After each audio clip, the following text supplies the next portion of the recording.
At the outset, I offer my respectful pranams at the lotus feet of our beloved Bhagavan Baba, and I thank Sri Vijay Sai and his fellow organizers for inviting me to address this gathering. I pray our Swami to give me the energy and buddhi to properly convey to you my thoughts and feelings appropriate to this occasion. I am told that this Samarpan program is held once in a month and is well attended and appreciated by the devotees.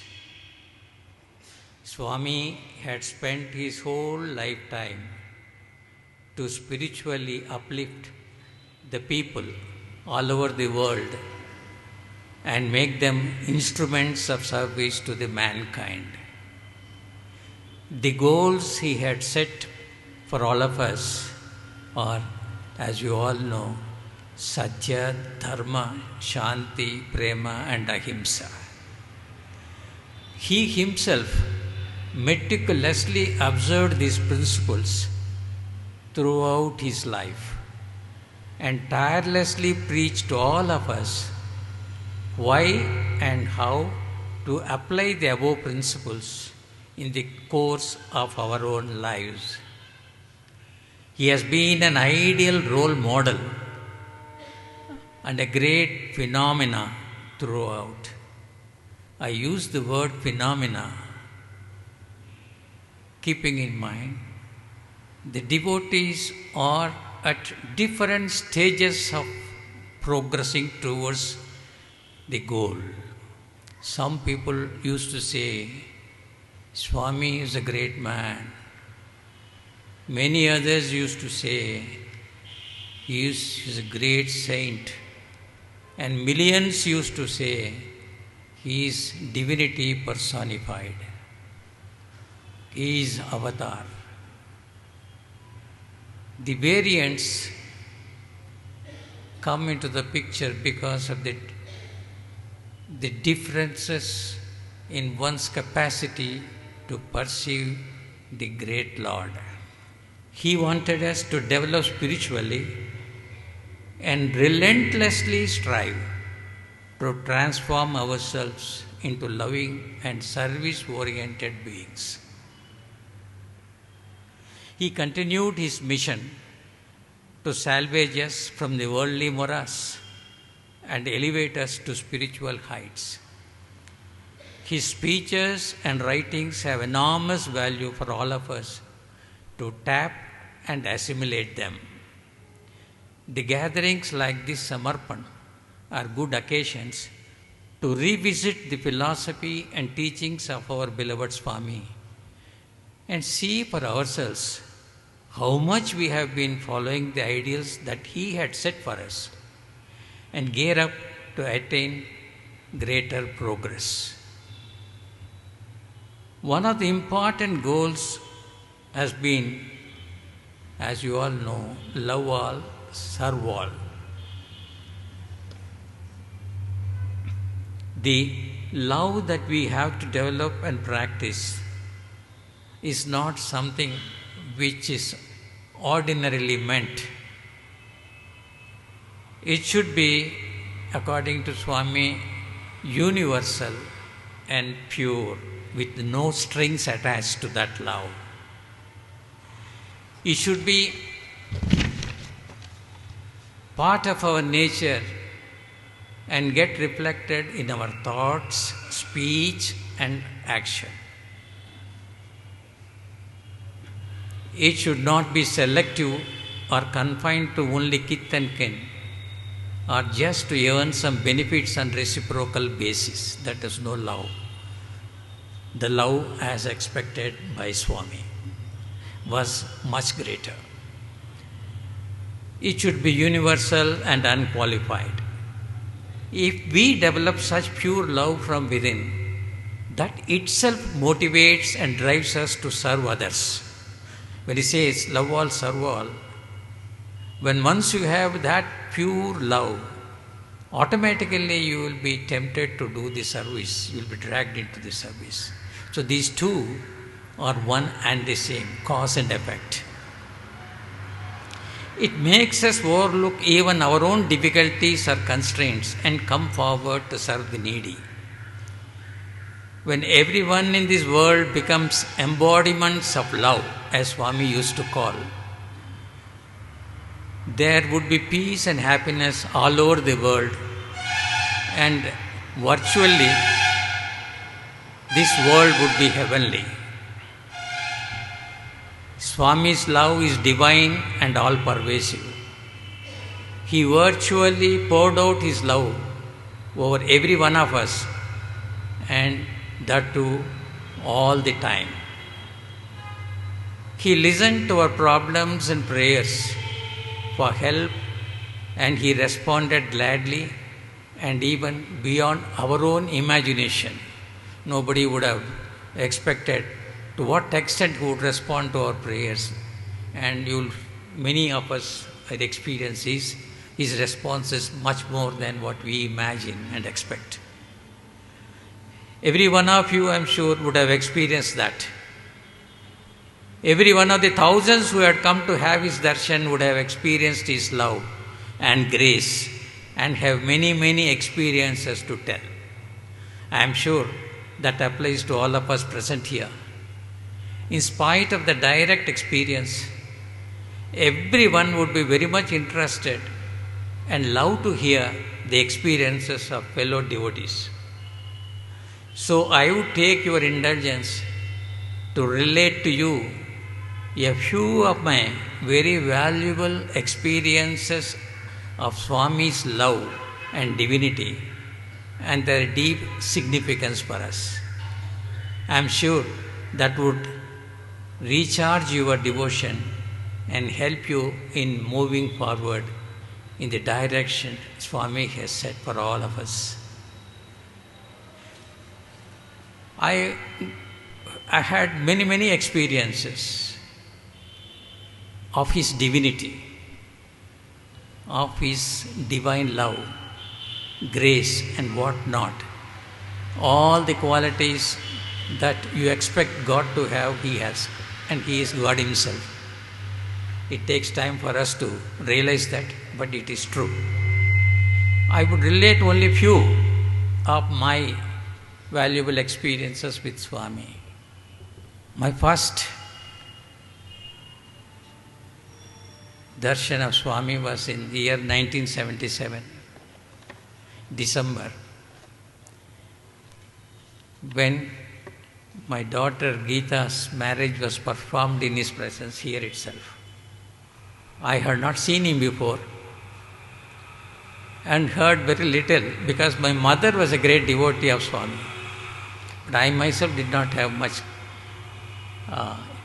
connection.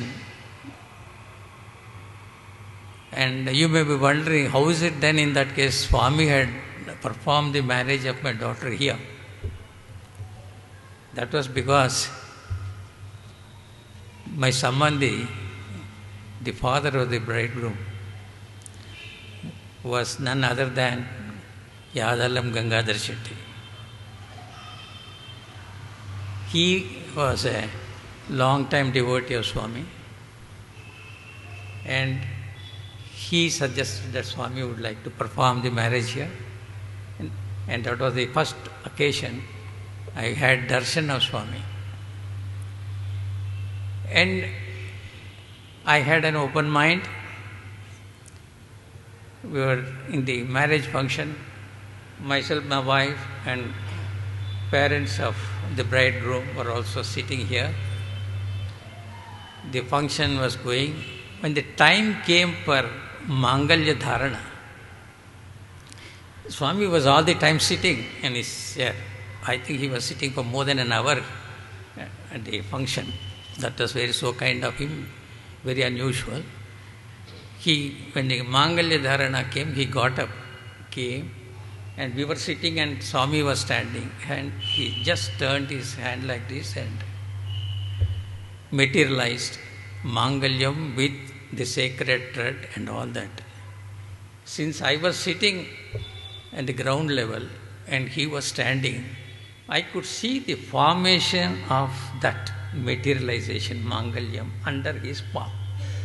First round when he said there was nothing. Second round, the whole thing I could see it was moving below his palm. And then he catches it and gives it. We have seen the thread made in the factories. We have seen the gold Mangalyam which made by the goldsmiths. But I had not seen Mangalyam with all the sacred thread, with kunkuma and paspu, everything smeared, materialized just like that, a wave of his hand, and gave it.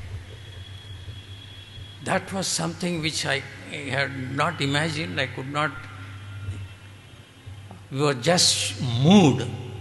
I had the feeling I was seeing the God Himself in our front. Who else can do this? So, after that, he collected akshatas and was showering the akshatalu on the bridegroom and bride. And I saw he was holding just handful, but when he was showering, it was continuously showering for some time. It was seen by everyone who was present. That marked the turning point in my life, that I had come close to God. That was His grace, an opportunity given to me. No doubt that His divinity personified. Then I had occasion to shift to Bangalore. That's all due to Swami's grace only. As chairman of the Vaishya Bank at that time, Bangalore. And we had many, many occasions to go to Swami, have his darshan, interact with him. The second experience, which I will not mention the usual meetings and other things, but the second experience which had deep significance was in 1983, after 5 years, when I had an offer from International Monetary Fund to take up a country assignment for them. I was appointed as advisor of the International Monetary Fund and offered that I should go to Uganda. Uganda at that time was just then Idi Amin had gone, a well-known dictator.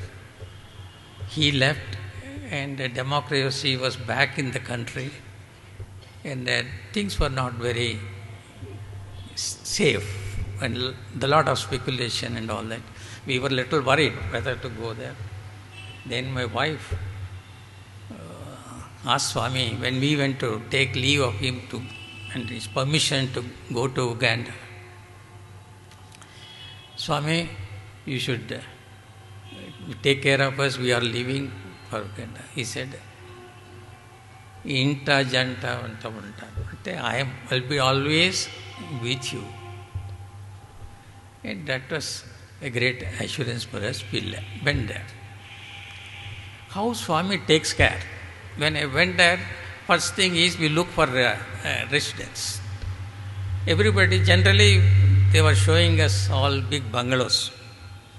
So only myself and my wife, we would like to have a very safe place where we could have some ordinary accommodation was enough for us. So then there was one building that was constructed, it's a government guest house, constructed for a conference of heads of state on African countries. So all heads of state assembled at Kampala. For them, a big guest house was constructed and number of suites were there.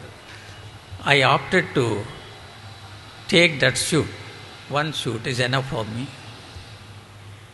And then, for reason was, in those days, safety was something very important. I preferred that because in the first floor, President of the country himself stays. Because he comes, his house is about 20 miles from Kampala, but he every day comes to Kampala on his official duty, president of the country. He just takes rest in the first floor.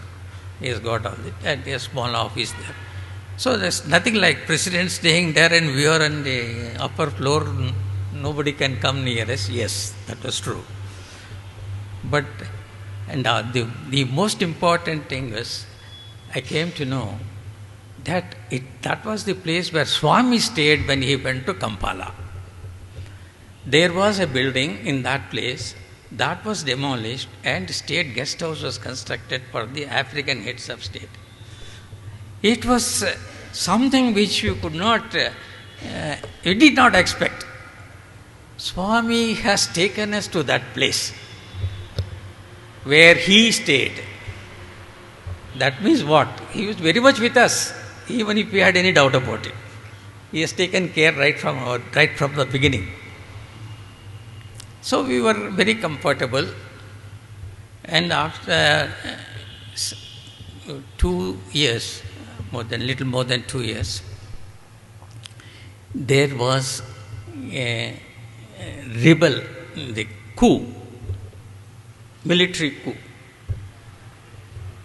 And the place which we consider as very safe becomes the most dangerous, because the target will be the president who is on the first floor. We are just very close to him. So then, anyway, the president was wise enough. He quietly escaped from that few hours before the coup took. And we were not knowing, we were held up there. And this rebel army entered, destroyed, killed many people, looted, whatnot. And they didn't spare the Nile mansion, which was used to be called. And in fact, people who, like other VIPs who were there, diplomats, all their belongings were looted. We could see people are running. And then the rebel commander came to my suite. And when he tapped the door, we were all thinking, now it is our turn to lose. Then he tapped the door and entered. He just looked like this, and he saw Swami's photo there. I don't know what impact it had on him. Instead of looting our property, he asked me, "Who are you?" Then I told him my credentials. "Sir, you can rest assured you are safe here. Nobody can touch you. If anything happens, any problem, you tell me." It was not my impact, it was Swami's impact on him. Imagine a rebel commander whose job is to kill and kill, loot and loot. That was what has happened. He comes and offers me all sorts of protection. Very good, I was saying. With the result, my few friends who were there in the same guest house, they saw this, they said, my place is the best place for them to stay. The whole night, the few families who were there, I said, okay, please occupy my room or suite. They all stayed overnight, nobody slept, because anytime anything can happen. There's so much of uncertainty. Then they stayed there, and afterwards, the United Nations, of which we are all part, have decided to shift us to Nairobi. That's neighboring Kenya. We were put in a hotel till the situation improved in Kampala. After 1.5 months we were there in the hotel when we were shifted. When we came back, I went to my suite. Everything was spick and span, nothing was touched, everything was there. Whereas the whole city was looted. Even when the owners were present, my flat, nobody came, even we were not present.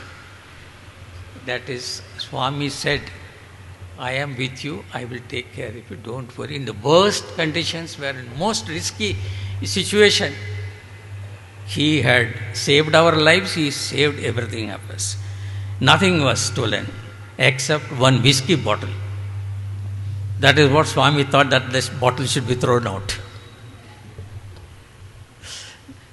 I had not been drinking for more than 3 decades. I'm telling you, that was kept for my friends who come, visitors who come. That was taken out from it, except that nothing else was taken. So, this is something unusual, exceptional. Then Prose returned to India, and then I had another call from the International Monetary Fund in 1995 after my retirement here. I went to Swami along with my wife. Swami, I have got another call from the IMF. They want me to go to this time Belarus, that is Russia. It is formerly Russia, and recently it got separated. It's between Russia and Poland now, this country. Swami was very much excited. He called, he said, there is a group from Russia, devotees here. There are about 15 of them. You call them. He said all of them came to the interview room, and he introduced us to them. Look, Bhagavat, he is going a chairman of your bank. I am not going as a chairman of the bank. But the way he said, as a proud parent would introduce, when son has an achievement, makes an achievement, the father and mother will feel extremely proud of him and go on telling exact feeling. That love of a parent could be seen on his face, and gladly he was introducing me to that. We felt very bad. This is something, not an ordinary love, not an ordinary feeling. It is something divine. He was so happy, we could see on his face. And then I was sitting just like that. Swami was sitting in the sofa, and I was sitting at his feet. And he took my hand, it was kept on his lap. Very, very exceptional. So I kept my hand on his lap like that. Long time. He goes on talking. He was not allowing me to remove my hand. It was like that on his lap. And he was doing like this all the time. I was saying, very good.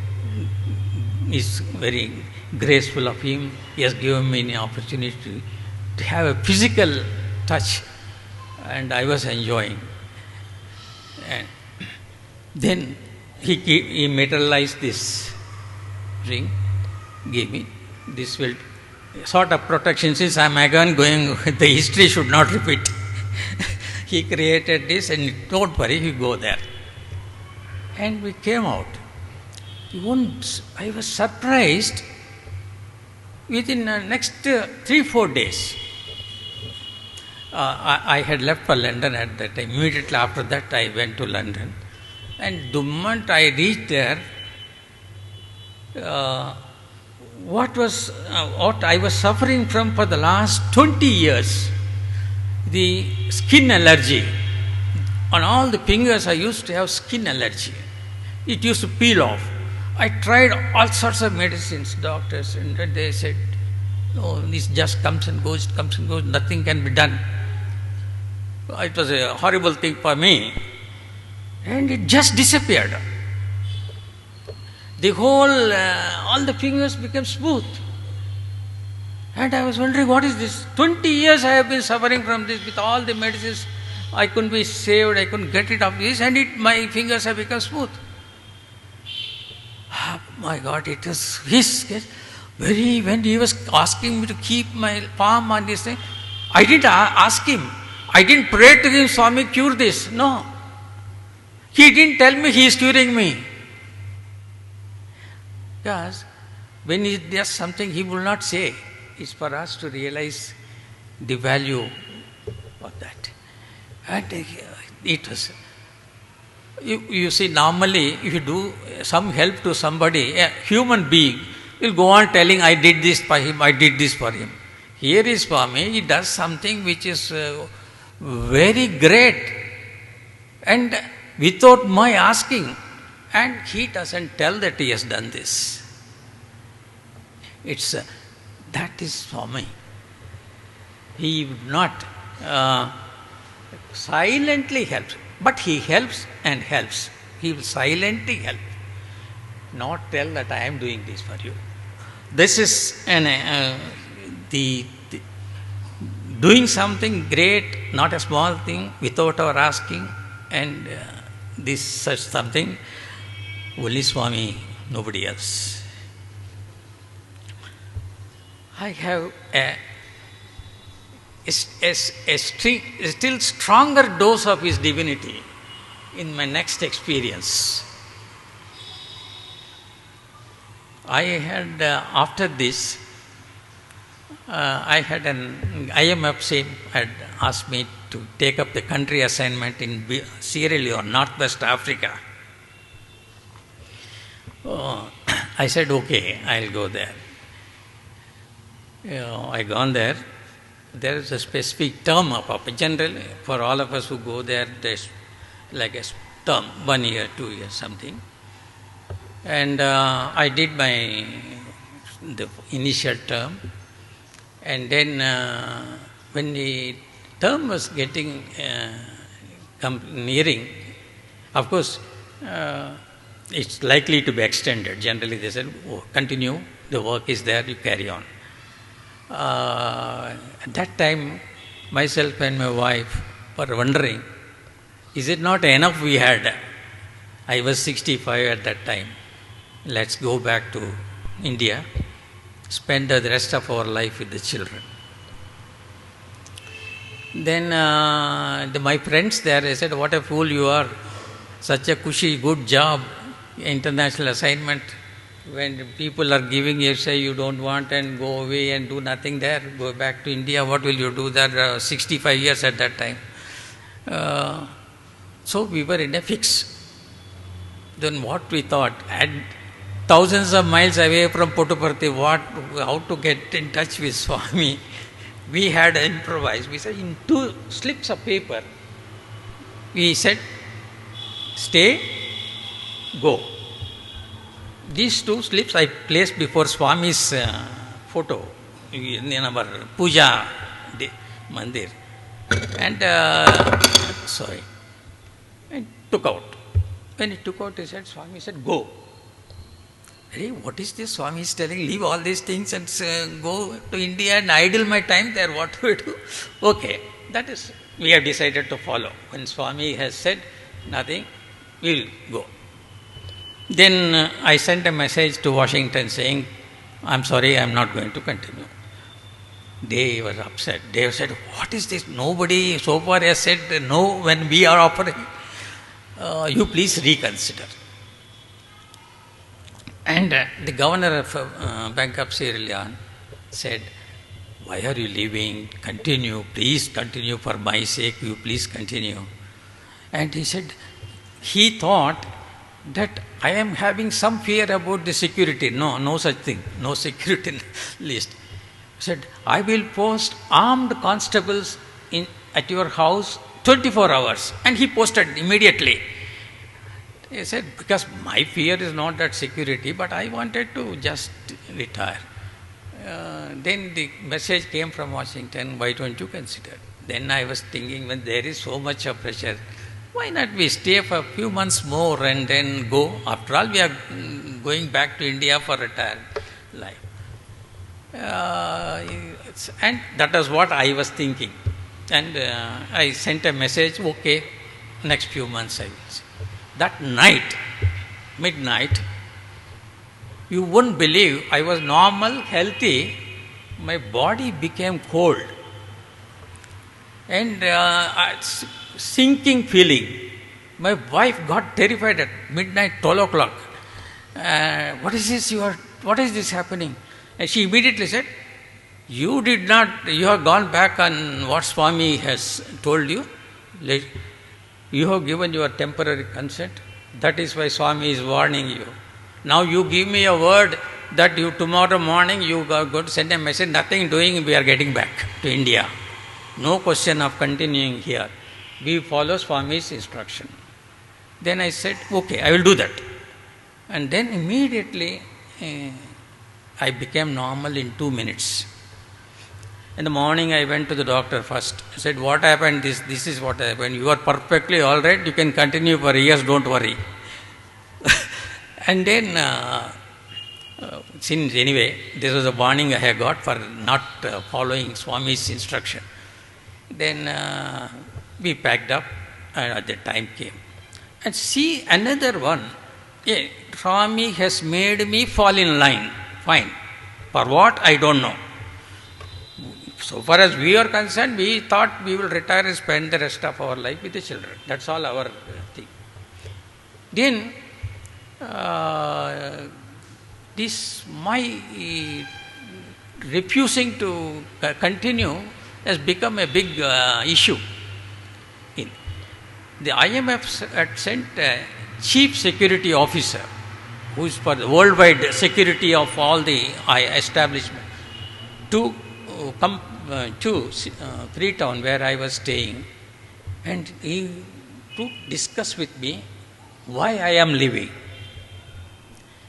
Come imagine, and he came with a local diplomat and all that. I said, I have no problem of security at all. Just I wanted to go, that's all, nothing else. And he went back, satisfied. Nobody had any. When the term expired, there was a message from saying that you are relieved on a Thursday. But see, I landed there on a Saturday, took my duty on Monday. The counting should be from Monday. That is normal. And these people made a mistake and counted it from Saturday and said, you are to leave on Thursday. I said, what does it matter? I wanted to leave. I said, I will leave Thursday. I didn't raise anything. It was a mistake made by them. You see, these sort of thing, they do day and night there, head office, administration department. But that day they made a mistake. So we packed up on Thursday, took the flight and left. And on our way we reached London. The moment I landed in London, BBC News, there was a rebel army had occupied the Freetown. There was an indiscriminate massacre of people, thousands and thousands. And they say in the history of the world, highest massacre has happened on that day in Freetown. I left on Thursday, it happened on Friday. Virtually, Swami pulled us out in spite of our reluctance by making them commit a mistake. Otherwise, I had to be there for one more day, I would have been finished. In fact, the building where we were staying was locked. These rebel fellows with about 15 of them with guns went on firing at the house where I was staying, seeing the United Nations thing that must be a diplomat staying here. But actually we left on the previous day, nobody knew that. And for 45 minutes he was firing, broken the doors, went inside, found nobody there and went away. If we were there, we would have been finished. Swami took us out, exactly. And then all our belongings were entrusted to the forwarding agents to carry to India. Then we forgot about it. What? And there's nothing, no life. People were not, all the people were dead, people were maimed, there is no life there. How can we expect our baggage to be safe? I got the money from insurance company also. After 1 year, A friend of mine, a doctor who was with me in Freetown, casually met me. I was in Ghana at that time. Oh, and you see, with all this, my refusal to go and all that, they said, we know that you have some problem with security. You want to go, you go to Ghana. Are you ready?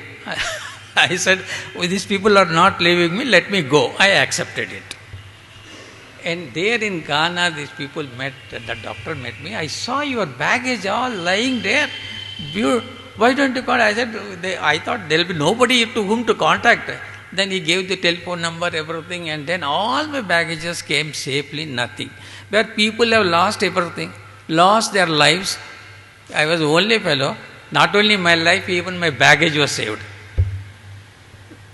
This is a miracle. We cannot.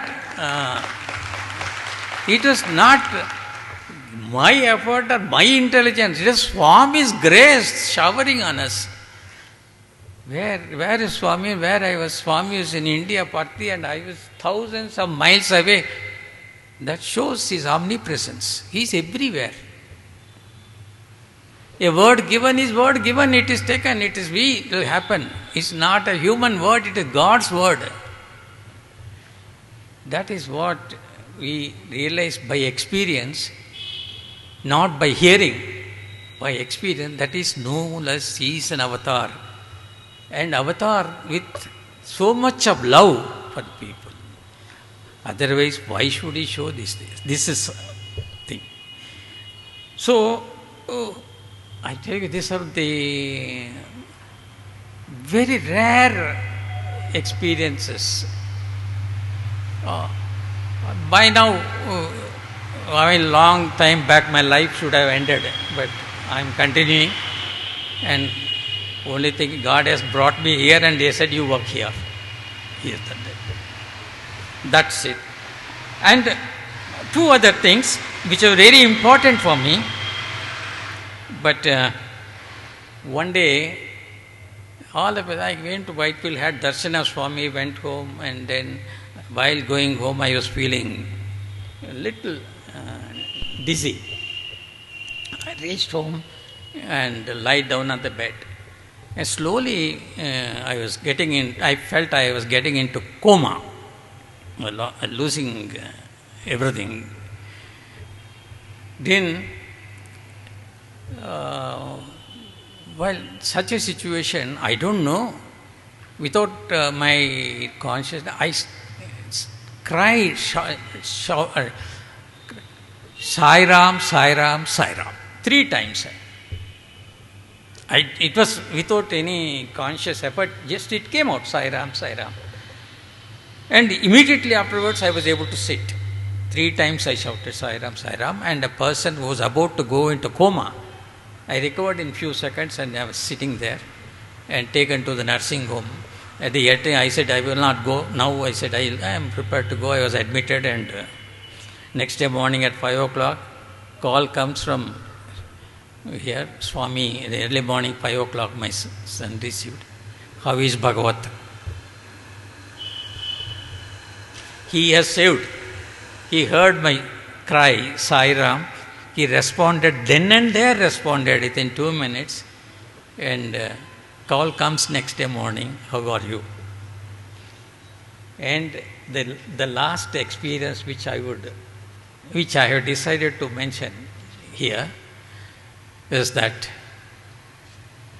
I had cancer. I don't look like a cancer patient, is it not? I had cancer. I was operated.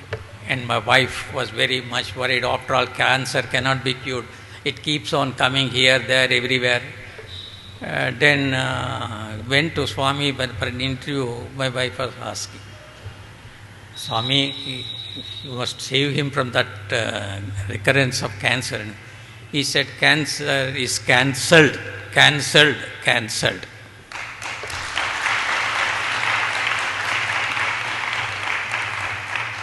No oncologist is needed. Swami said, cancel, cancel. 7 years passed, I am alive. No recurrence. Can you or I, anybody do it? Can any cancer specialist do it? Only God, and that is God. With these experiences, I don't think any of us can have anything but great admiration, love for that avatar. We are fortunate to live at a time when he has taken the avatar. That's the thing we should not forget. We should not forget. All these experiences and protection that Swami had given me were entirely because of his love.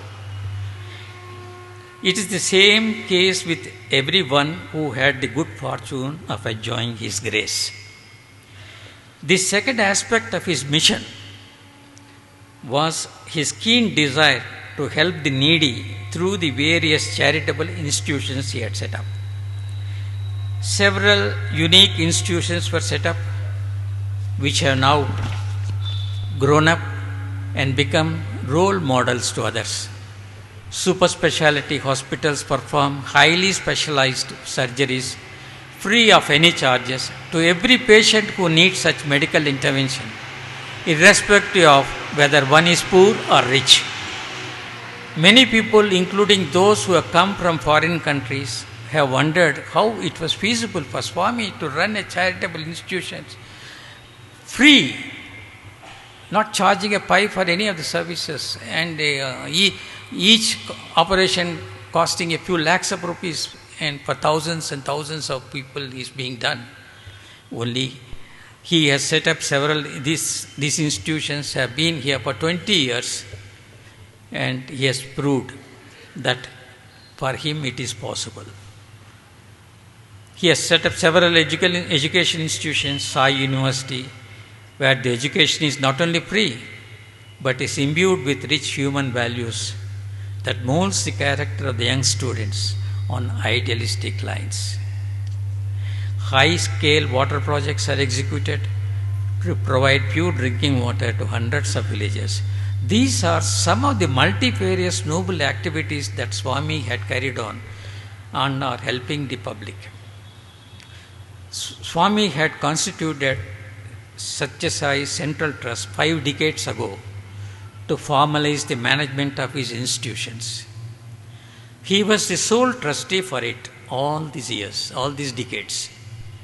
It was only a couple of years ago that he inducted few people as full-fledged trustees to manage the trust and guide other institutions under his umbrella. Imagine, for more than 40 years, he was the sole trustee. In 2010, he thought that he should induct some of his chosen devotees into the trust. And within 1 year, he takes samadhi. He goes, whatever he wants will happen. It's a case how he knew that what was going to come, and he did it. Why has Swami done all this for us? It's because of his divine love for the people. He wanted them to transform themselves into noble souls and spread the divinity to all around. He wished that people will follow his example by developing similar loving feelings towards their brethren and set up more and more similar institutions to have multiplier effect to whatever he has done. The institution set up by Swami requires several crores of rupees every year. Hospital, university, whatnot, everything.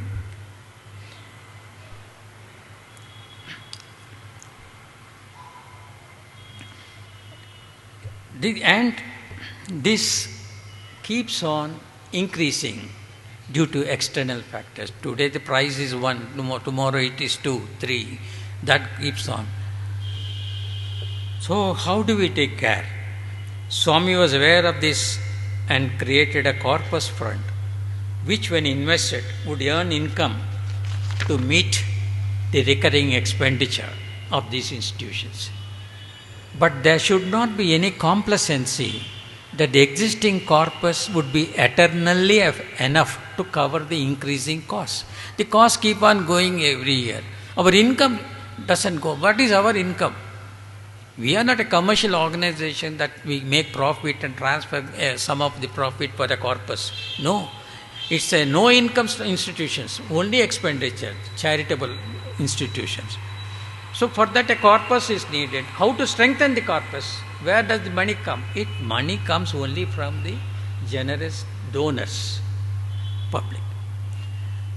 This is one. We have to look for continued support from generous donors.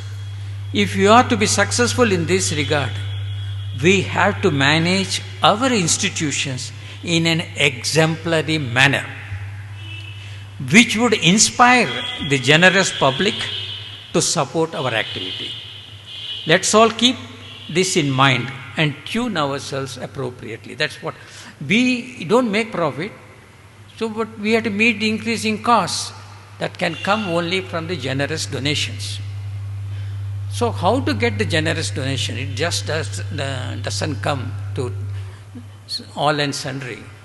It's only the deserving institutions who can inspire others from their performance and their activity can expect donation. So we have to keep that in mind and conduct ourselves. Let me tell you that the Central Trust is fully conscious of the sacred responsibility that lies on it and has initiated several measures to improve the internal systems and bring in the required transparency. Swami's philosophy and teachings continue to guide the Central Trust, and all decisions at the trust board level are taken after due deliberations and unanimously. Not a single decision is taken where one is differing. All are unanimous decisions. That has been the policy. More and more improvements would be introduced as we go along. Last year we have brought out an annual report containing detailed information. It could be more informative next time. Before I end my talk, let me impress on you that all the people at the helm are conscious of their responsibilities and spare no effort to live up to the noble ideals that our beloved Swami had repeatedly impressed upon us. I may add that this responsibility to take forward the mission of Swami rests on all of us, not only the Central Trust, on all of us. And as such, I call upon all the devotees to continue to take active interest and be involved in the noble task that Swami has set for us. Swami is no longer physically present with us, and every one of us find it difficult to reconcile ourselves to this situation. But the fact is that he continues to be with us in his divine form and guiding us as before. Don't think that he has ended. He has ended his physical form, but his divine presence is with us. He is watching us, guiding us. There are any number of instances, experiences on this matter. We have to maintain our faith as before and carry forward his noble mission with determination. I thank all of you for giving me a patient hearing, and I pray to Swami to shower his blessings on all of you. Sai Ram.